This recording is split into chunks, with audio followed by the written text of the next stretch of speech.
जय जगन्नाथ नमस्कार।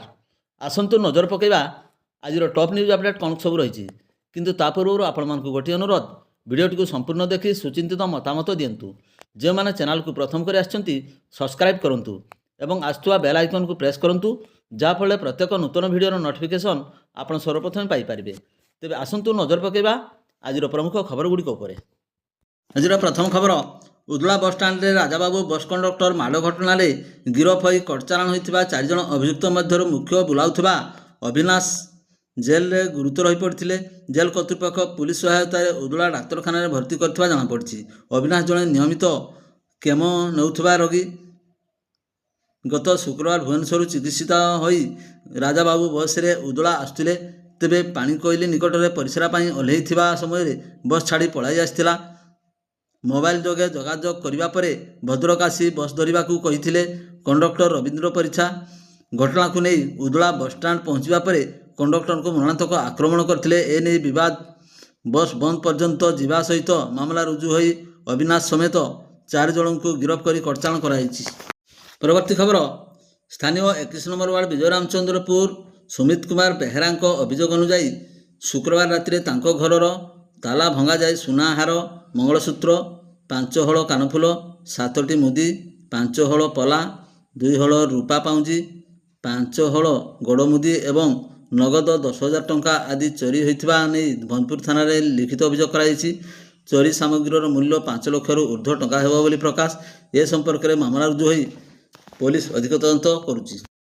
परवर्ती खबर पूर्व सिंहभूम जिला पुलिस बहुमूल्यर रत्न बेआईन तस्कर विरोध में बड़ धरणर कार्यानुष्ठान ग्रहण करता बेले बहड़ागड़ा बसस्टाण्ड निकट में 3 अभियुक्त को गिरफ्त कर पाखर 1095 किलोग्राम बहुमूल्य पान्ना जबत कराई। जार आनुमानिक मूल्य प्राय 1.50 कोटी टंका हेबो बोली आकलन कराई।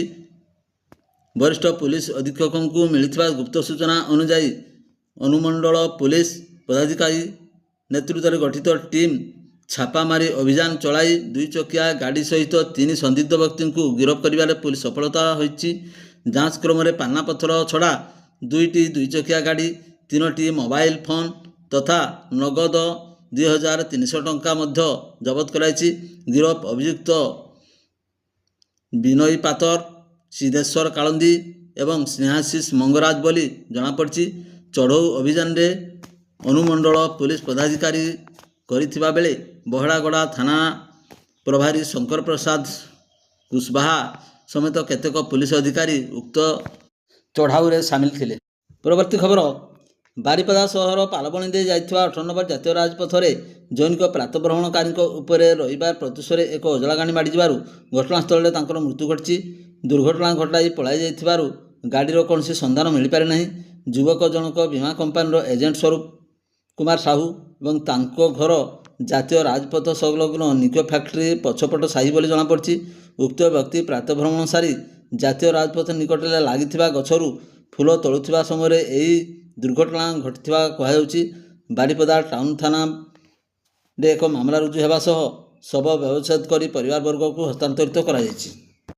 परवर्ती खबर मयूरभंज जिला सुलियापदा थाना अधीन कुजिडी निकट एक द्रुतगामी यात्रीवाही ऑटो एक बाइक को धक्का देवार घटनास्थल बाइक चालकों समेत ऑटोरे थिबा अन्य जड़े यात्री गुरुतर अवस्था उद्धार हो बारिपदा जिला मुख्य डाक्तखाना चिकित्साधीन अवस्था शनिवार विलंबित राति मृत्यु घटी जमापड़ी। मिलता सूचना अनुसार शनिवार राति सुलियापदा थाना अधीन कियाझुरी ग्रामर लक्ष्मण मुर्मू पुओ सुबोध मुर्मू एक बाइक जोगे कष्टाड़ पटू बारिपदा अभिमुखे जाउथबा समय विपरीत दिगरू आसुवा एक यात्रीवाही ऑटो तांको बाइक को धक्का देथिला। दुर्घटना एते शक्तिशाली थिला जे घटनास्थल ऑटोटी भारसाम्य हराई रास्ता पर ओलटी पड़ता बेले ऑटोरे थिबा बारिपदा टाउन थाना अधीन कालिकापुर वार्ड नंबर 24 स्वर्गत गोपाल घड़ई पुओ विकास घड़ई बयस 50 वर्ष एवं बाइक चालक सुबोध मुर्मू को स्थानीय लोक मैंने संकटापन अवस्था उद्धार कर बारिपदा जिला मुख्य डाक्तखाना को स्थानांतरित करते। सेठारे चिकित्साधीन अवस्था विलंबित राति दुहींकर मृत्यु घटी। एने सुलियापदा थाना एक दुर्घटनाजनित मामला रुजु होगापर सब इन्स्पेक्टर रूपश्री स्वईं डाक्तखाना पहुंची मृतदेह जबतपूर्वक शव व्यवच्छेद कर परिवार वर्ग को हस्तांतरित करते। परवर्ती खबर मोरडा थाना तथा चित्रड़ा फांडी अधीन ଟାଙ୍ଗରବିଲା ଗ୍ରାମର ଜୈନିକ ଯୁବକ ଘର ପାଖରେ ଡ୍ରେନ୍ ଭିତରେ ଖସି ପଡ଼ିବାରୁ ଶୋଚନୀୟ ମୃତ୍ୟୁ ଘଟିଥିବା ଜଣାପଡ଼ିଛି। ମିଳିଥିବା ସୂଚନା ମୁତାବକ ଟାଙ୍ଗରବିଲା ଗ୍ରାମର ସ୍ୱର୍ଗତ ରାଙ୍ଗା କିସ୍କୁଙ୍କ ପୁଅ ମଦନ କିସ୍କୁ ବୟସ 50 ବର୍ଷ ଶନିବାର ଅପରାହ୍ନରେ ଗ୍ରାମ ନିକଟସ୍ଥ ବିଲକୁ ଚାଷ କାମରେ ଯାଉଥିବା ବେଳେ କୌଣସି କାରଣରୁ ହଠାତ୍ ସାଇକେଲରୁ ଘର ପାଖରେ ଥିବା ଡ୍ରେନ୍ ଭିତରେ ଖସି ପଡ଼ିଥିଲେ। ଫଳରେ ତାଙ୍କ ମୁଣ୍ଡରେ ଗଭୀର ଆଘାତ ଲାଗିଥିଲା। ଘର ଲୋକ ତାଙ୍କୁ ମୁମୂର୍ଷୁ ଅବସ୍ଥାରେ ସେଠାରୁ ଉଦ୍ଧାର କରି ଆମ୍ବୁଲାନ୍ସ ଯୋଗେ ନିକଟସ୍ଥ କିଷାନତାରିଣୀ ଡାକ୍ତରଖାନାକୁ ଆଣିଥିଲେ। ହେଲେ ସେଠାରେ କାର୍ଯ୍ୟରତ ଡାକ୍ତର ତାଙ୍କୁ ମୃତ ଘୋଷଣା କରିଥିଲେ। ଚିତ୍ରଡ଼ା ଫାଣ୍ଡି ଅଧିକାରୀ ଭୀମସେନ ମଲ୍ଲିକ ଡାକ୍ତରଖାନା ପହଞ୍ଚି ମୃତଦେହ ଜବତ କରିବା ସହ ଏନେଇ ମରଡ଼ା ଥାନାରେ ଏକ ଅପମୃତ୍ୟୁ ମାମଲା ରୁଜୁ କରି ବ୍ୟବଚ୍ଛେଦ ପାଇଁ ବାରିପଦା ଜିଲ୍ଲା ମୁଖ୍ୟ ଡାକ୍ତରଖାନାକୁ ପଠାଇଥିଲେ। ପରବର୍ତ୍ତୀ ଖବର, ବଡ଼ସାହି ବ୍ଲକ ଅଧୀନ ଆଙ୍କପୁରା ସରକାରୀ ପ୍ରାଥମିକ ବିଦ୍ୟାଳୟ ଭାରପ୍ରାପ୍ତ ପୂର୍ବତନ ପ୍ରଧାନ ଶିକ୍ଷକ ତଥା ଟିକାୟତପୁର ସରକାରୀ ପ୍ରାଥମିକ ବିଦ୍ୟାଳୟ ପୂର୍ବତନ ପ୍ରଧାନ ଶିକ୍ଷକ ବୀରେନ୍ଦ୍ରନାଥ ପ୍ରଧାନ ଦୁଇଟି ବିଦ୍ୟାଳୟରେ ବିଲ୍ ଦାୟିତ୍ୱରେ ରହି MCM ପରିଚାଳନାରେ ବ୍ୟାପକ ଅନିୟମିତତା କରିଥିବା ଏବଂ ଓଡ଼ିଶା ଗ୍ରାମ୍ୟ ବ୍ୟାଙ୍କ ପଞ୍ଜାବ ନ୍ୟାସନାଲ ବ୍ୟାଙ୍କରୁ ଶତାଧିକ ଟଙ୍କା ଉଠାଇ ନିଜେ ଆତ୍ମସାତ କରିଥିବା ନେଇ ଅଭିଯୋଗ ହୋଇଥିଲା। ଏଥିସହ ପୂର୍ବତନ ଗୋଷ୍ଠୀ ଶିକ୍ଷା ଅଧିକାରୀ ଚିଠି ନମ୍ବର 199/14/2017ରେ ଉଲ୍ଲେଖ ଥିବା ସହ ଅଦ୍ୟାବଧି ତଦନ୍ତ ପରିସରଭୁକ୍ତ ଏବଂ ଅନାଦେୟ ଥିବାରୁ ଅବସରପ୍ରାପ୍ତ ଶିକ୍ଷକ ଦେବେନ୍ଦ୍ର ବେହେରା ଏ ସମ୍ପର୍କରେ ପୂର୍ବରୁ 2 ଥର ଜିଲ୍ଲାପାଳଙ୍କ ଅଭିଯୋଗ ପ୍ରକୋଷ୍ଠରେ ଅଭିଯୋଗ କରିଥିଲେ। ତେବେ ଜିଲ୍ଲାପାଳ ଉକ୍ତ ଅଭିଯୋଗକୁ ନେଇ କାର୍ଯ୍ୟାନୁଷ୍ଠାନ ନିମନ୍ତେ ନିର୍ଦ୍ଦେଶ ଦେଇଥିବା ପ୍ରକାଶ, ମାତ୍ର ଏହାର କୌଣସି ତଦନ୍ତ କି କାର୍ଯ୍ୟାନୁଷ୍ଠାନ କିଛି ବି ହୋଇନଥିଲା। ଅନ୍ୟପକ୍ଷରେ ଅଭିଯୋଗକାରୀ ଶ୍ରୀ ବେହେରା ତୃତୀୟ ଥର ପାଇଁ ସୋମବାର ଜିଲ୍ଲାପାଳଙ୍କ ଅଭିଯୋଗ ପ୍ରକୋଷ୍ଠରେ ଦ୍ୱାରସ୍ଥ ହୋଇ ଅଭିଯୋଗ କରିଥିଲେ। ଜିଲ୍ଲାପାଳ ତାଙ୍କ ନିର୍ଦ୍ଦେଶକୁ କାର୍ଯ୍ୟକାରୀ କରାଯାଇ ନଥିବା ଅବଗତ ହୋଇ ଅଭିଯୋଗର ତଦନ୍ତ ଏବଂ ସମାଧାନ ନ ହେବା ପର୍ଯ୍ୟନ୍ତ ବଡ଼ସାହି ଗୋଷ୍ଠୀ ଶିକ୍ଷା ଅଧିକାରୀ ମୋହନ ହେମ୍ବ୍ରମଙ୍କ ଦରମା ଜିଲ୍ଲାପାଳ ବନ୍ଦ କରିଥିଲେ। ତେବେ ଉକ୍ତ ଅଭିଯୋଗ ଉପରେ କାର୍ଯ୍ୟାନୁଷ୍ଠାନ ହୋଇଥିବା ଜଣାପଡ଼ିଛି। ଜିଲ୍ଲା ଶିକ୍ଷା ଅଧିକାରୀଙ୍କ କାର୍ଯ୍ୟାଳୟ ପକ୍ଷରୁ 2ଟି ବିଦ୍ୟାଳୟ ଦସ୍ତାବିଜ, ପାସବୁକ୍, ବ୍ୟାଙ୍କ ଜମା ଖାତା, ପ୍ରତିଦିନ ଖର୍ଚ୍ଚ ଉପସ୍ଥାନ ଖାତା ଯାଞ୍ଚ କରି ଆଙ୍କପୁରା ବିଦ୍ୟାଳୟରେ 52,247 ଟଙ୍କା ଏବଂ ଟିକାୟତପୁର ବିଦ୍ୟାଳୟରେ 25,342 ଟଙ୍କା ପୂର୍ବତନ ପ୍ରଧାନ ଶିକ୍ଷକ ଶ୍ରୀ ପ୍ରଧାନ ଅଧିକ ଅର୍ଥ ଉଠାଣ କରିଥିବା ଜିଲ୍ଲା ଶିକ୍ଷା ଅଧିକାରୀଙ୍କ ଚିଠି ନମ୍ବର 323/7/2026ରୁ ଜଣାପଡ଼ିଛି। ଏହାର ଏକକିତା ନକଲ ପୂର୍ବତନ ପ୍ରଧାନ ଶିକ୍ଷକ ଶ୍ରୀ ପ୍ରଧାନ ଜିଲ୍ଲାପାଳଙ୍କ ନିକଟକୁ ମଧ୍ୟ ପଠାଯାଇଥିବା ପ୍ରକାଶ। ପରବର୍ତ୍ତୀ ଖବର, କରଞ୍ଜିଆ ବନଖଣ୍ଡର ବିଭିନ୍ନ ସ୍ଥାନରେ କିଛିଦିନ ହେବ 50ରୁ ଉର୍ଦ୍ଧ୍ୱ ହାତୀ ଘର ଭାଙ୍ଗିବା ସହ ଦଳି ଚକଟି ଖାଉଛନ୍ତି। ଆଜି ଏଠାରେ 46ଟି ହାତୀ ଥିବାବେଳେ ଗୋଟିଏ ଗଡ଼ଛଡ଼ା ଦନ୍ତା ହାତୀ ଅଞ୍ଚଳରେ ଆତଙ୍କ ଖେଳାଇ ଦେଇଛି। ଏହି ହାତୀଟି ବର୍ତ୍ତମାନ ପୁରୁଣା ଦେଓଗାଁ ସଂରକ୍ଷିତ ଅଞ୍ଚଳରେ ରହିଛି। ଶନିବାର ବିଳମ୍ବିତ ରାତିରେ ଏହି ହାତୀଟି ବଡ଼ଗାଁ ପଞ୍ଚାୟତ ହଳଦାପଶି ଗାଁରେ ଖାଦ୍ୟ ଅନ୍ୱେଷଣରେ ପଶିଥିଲା।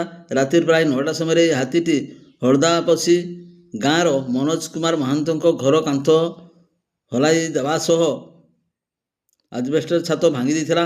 ଏହି ଘଟଣାରେ ମନୋଜଙ୍କ ସ୍ତ୍ରୀ ଶକୁନ୍ତଳା ମହାନ୍ତ ନିଜ ଛୋଟ ପିଲାଙ୍କୁ ଜୀବନ ବଞ୍ଚାଇବାକୁ ଉଦ୍ୟମ କରୁଥିବା ବେଳେ ଆଜବେଷ୍ଟର ତାଙ୍କ ମୁଣ୍ଡରେ ପଡ଼ିଯାଇଥିଲା।